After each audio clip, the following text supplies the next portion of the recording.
Lance Hall here for Let's Discuss with Lance Hall. Happy to welcome Chris Clark, guitarist and founder of Babylon Shakes, to the program tonight. How you doing, Chris? I'm good, man. Thanks for having me, Lance. Absolutely. Thanks for giving me a call. First question I got to ask, I don't know if you saw this or not. I posted on my Facebook page that, of course, we're doing this interview on Valentine's Day night. I spent the day running my route listening to serious love songs. There's special DJ Barry Manilow. And I don't think there's a guy who had any type of girlfriend through the late 70s, early 80s that can't relate to a Barry Manilow song.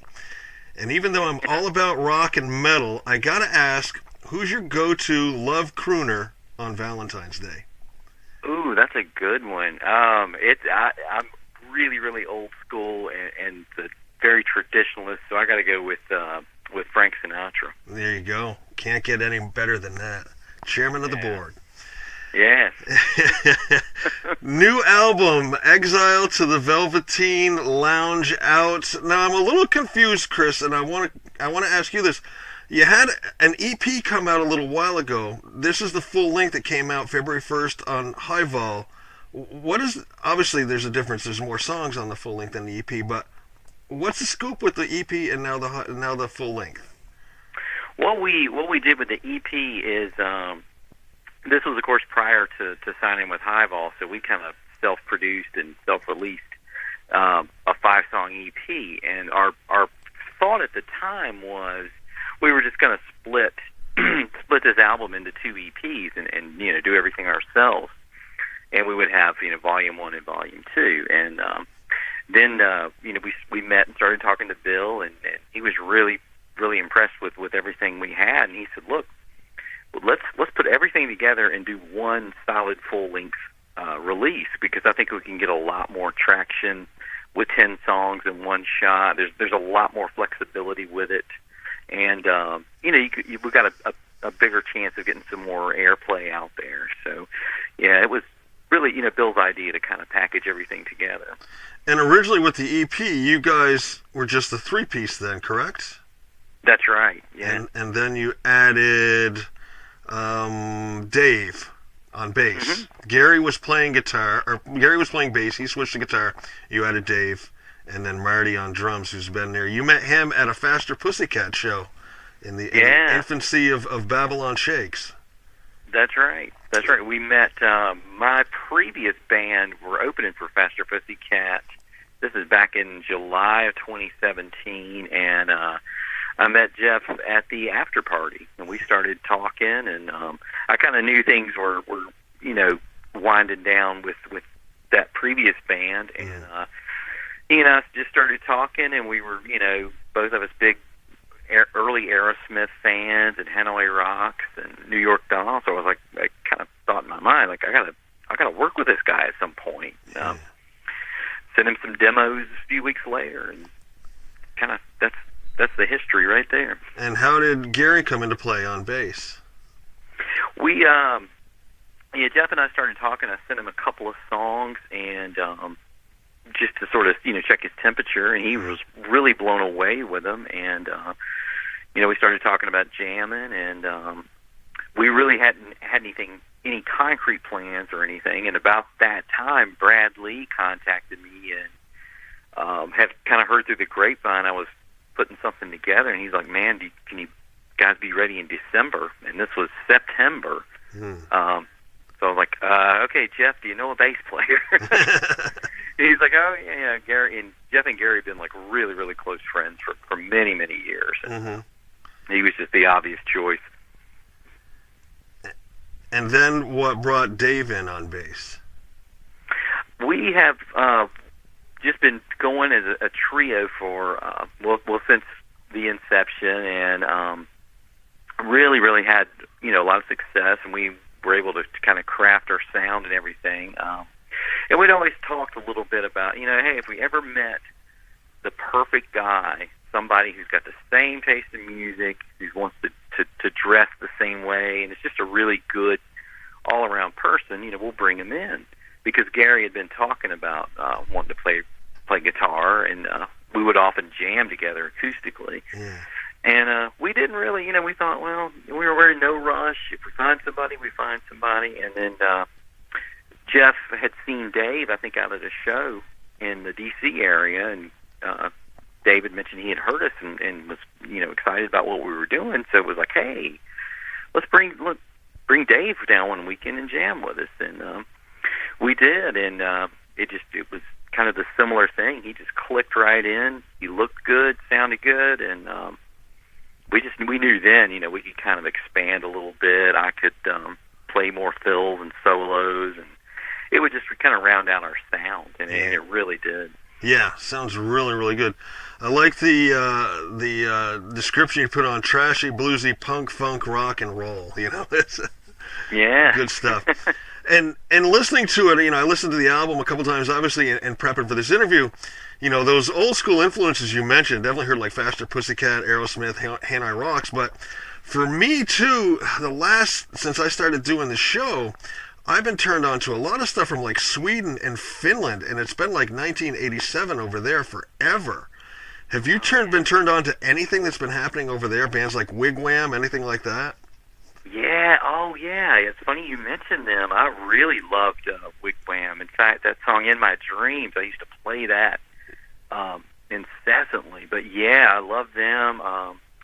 Veins of Jenna, I thought were incredible, and now I think Lizzie's band is Cruel Intentions. They're really good too. Yeah, it's just some really good stuff. And as I was listening to the album, I said, this has that great old sound of the groups from the 80s, but I said, I'm hearing some Wigwam and some other stuff, some of that Swedish stuff in there, and so good stuff. I was loving it.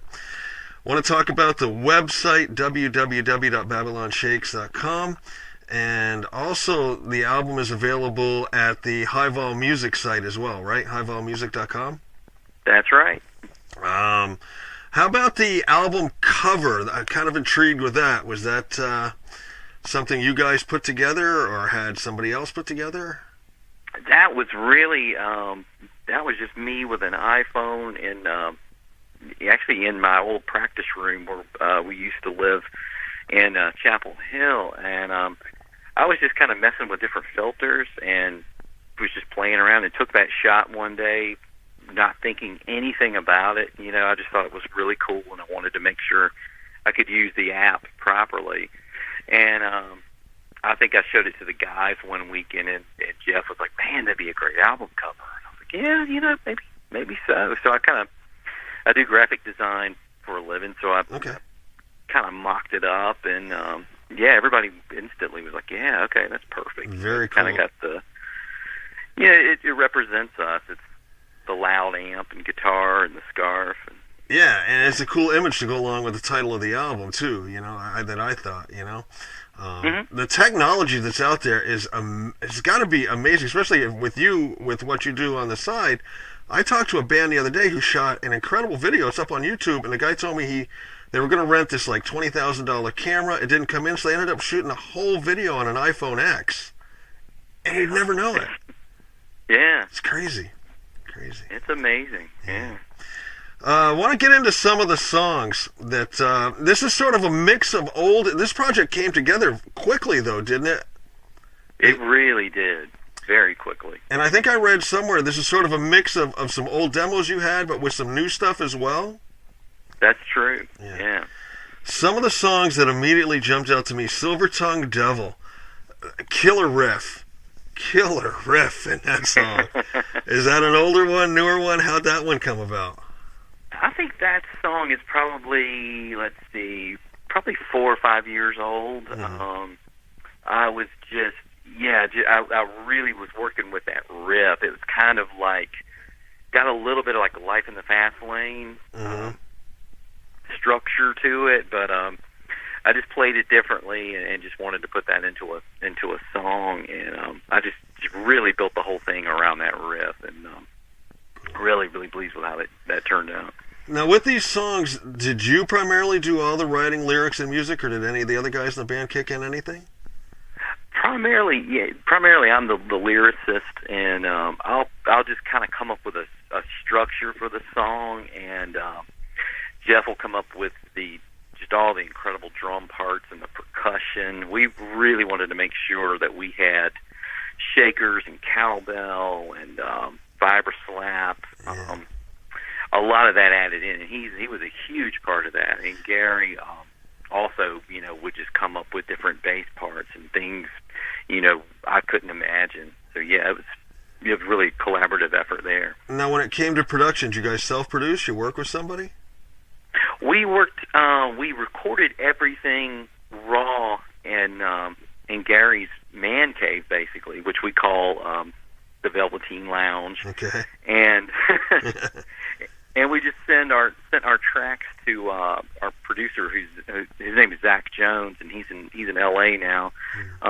Zach's primarily worked with some really, really heavy, almost like metalcore bands, and that's sort of his bread and butter. And we loved the cleanness and quality, the huge guitar sounds he was able to get. So we sent our stuff to him, and we're like, can you work your magic with this? And he's like, yeah, it's pretty cool. My dad really likes this stuff. We're like, okay, yeah, we get it. There you go.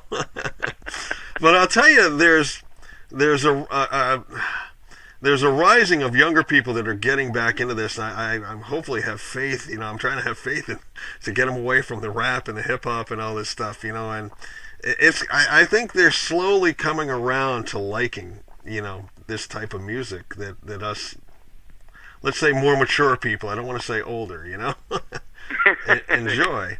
The rave up at the end of Die Pretty, you kind of had this where everything's kind of going along to one beat, then it kind of raves up at the end. I really liked that. Was that sort of the plan for that song? That just happened as you were recording it? That was actually, yeah. When I was demoing that, I had these drum loops, and I accidentally selected like the wrong time signature loop when I was finishing it off. Yeah. So all of a sudden you had this like that rave up part at the end. But then I realized what I had done, and I listened back, and I'm like, oh, that's pretty cool. That's kind of like something Guns N' Roses would have done, yeah. Like the end of Paradise City or something. And so yeah, I kept it in there, and then I sent it to Jeff, and I'm like, I kind of splubbed the end on this, but come up with what you want, and we got together, all of us in a room, at the same time, trying to bring the song to life. And Jeff's like, oh, we got to do that. And what I liked was, you had the song go up into the rave up, and then the next song you go into this nice acoustic opening for Star in Your Eyes. And I asked this question a lot. Did you pay attention to sequencing? Was that sort of an on-purpose sequence, or did you just kind of put everything together? We did want to sequence it that way. We definitely really wanted to get like maximum attention for both of those songs. Yeah. So the thought was, well, let's put them. We'll get them back to back. Yeah. Without not a lot of transition or step down, but just just put them back to back like that. It's really nice because on the rave up, you're kind of, your heart's racing, you're going, and then the acoustic part comes in, and you just kind of settle down. It's like a little breather piece, And I really like Star in Your Eyes. It reminded me of kind of like some of the Poison ballads where they almost had like a country lilt to them, I'm thinking of like I Won't Forget You Baby off the first Poison album. I thought this song sort of lent it that way as well. Are you any type of a country fan at all, or?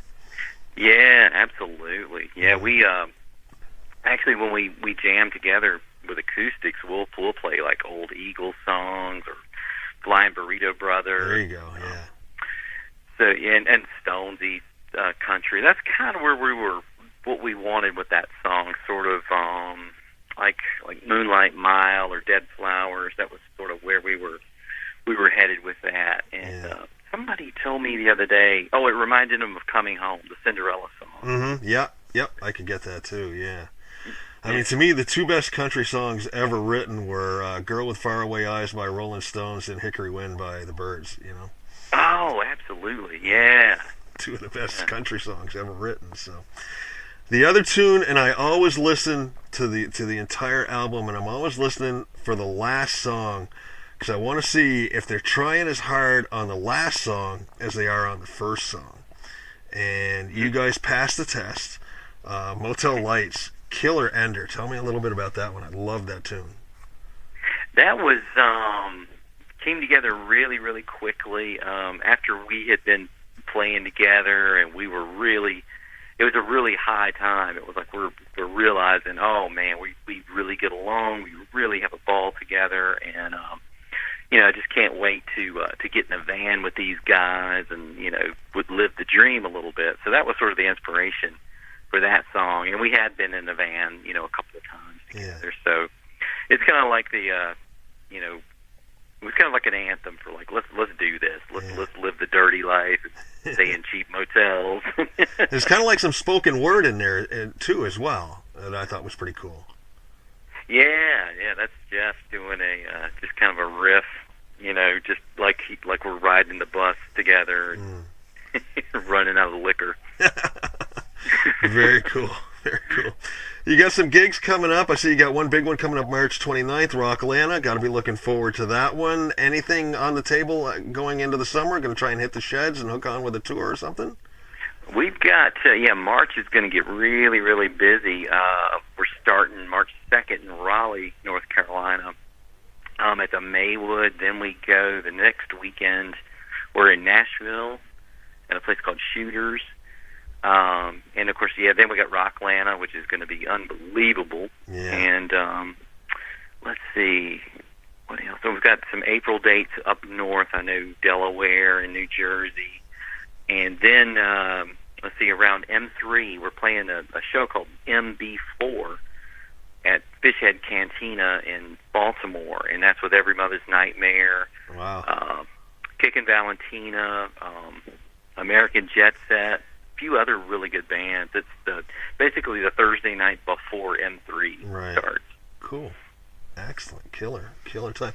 If you could hook up like on a dream tour and go nationwide, who would you like to go out with? Oh wow. That's tough. There's so many people. I would say like Michael Monroe and Hardcore Superstar, LA Guns, the Phil and Tracy. Oh, man, that would be killer. Yeah. Very cool. Now, Babylon Shakes is obviously a new band, but you've been in the business for a long time. I think I read somewhere like 30 years or so? Yeah, probably so. Yeah, on and off. Yeah. I want to take you back even further than that then. Do you remember the moment where you like either picked up a guitar or stepped up to a mic and where was that moment was that you kind of realized this is what I want to do? How'd that come about?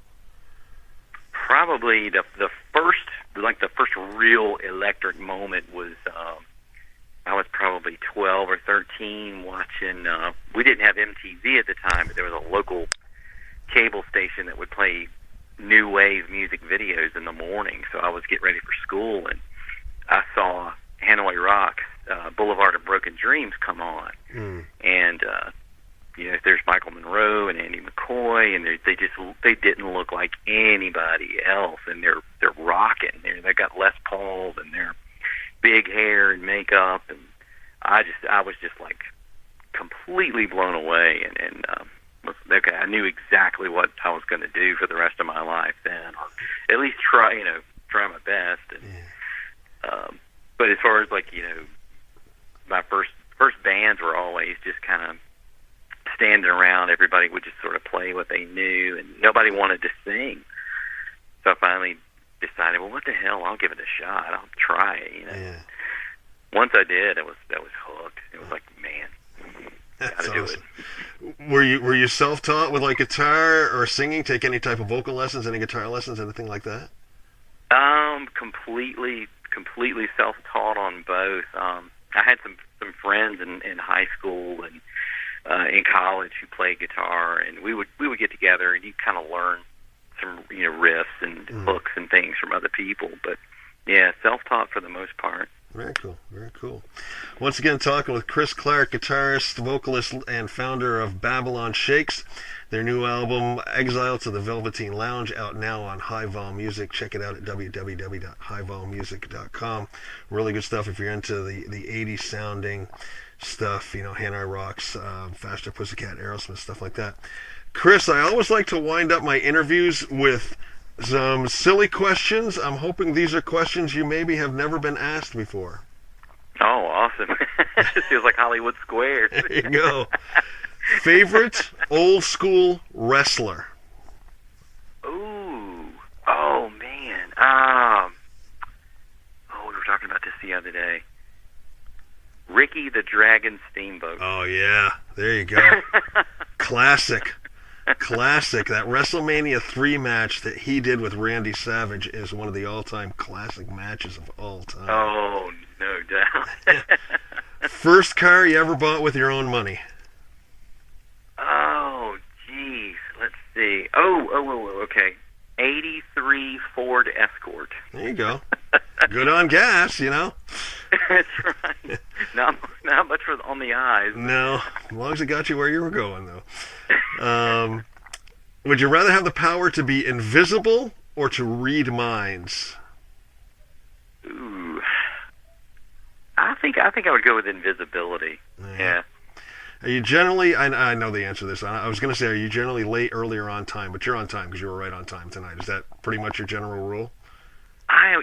I'm one of those weird people that I'll get to a job interview or something 10, 15 minutes early. Yeah. Same way. I'm the same way. Yeah. Is there something that you don't know how to do but would like to learn? I've always wanted to play piano. I play really, really well. Okay. So maybe someday. Yeah. Hey. Late at night and you're hungry, what do you grab for a midnight snack? Pretzels. Okay. Favorite toy growing up as a child?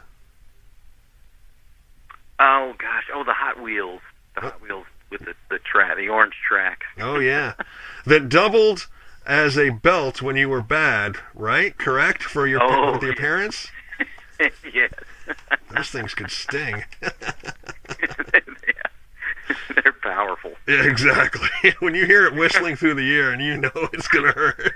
Right. All right, last one, and this is the one that I have the most fun with. If they were to make a movie of your life, what actor would you have play you in the movie? And it's your movie, your life. You can pick anybody. Oh, wow. Crazy because I don't know a lot of really young actors.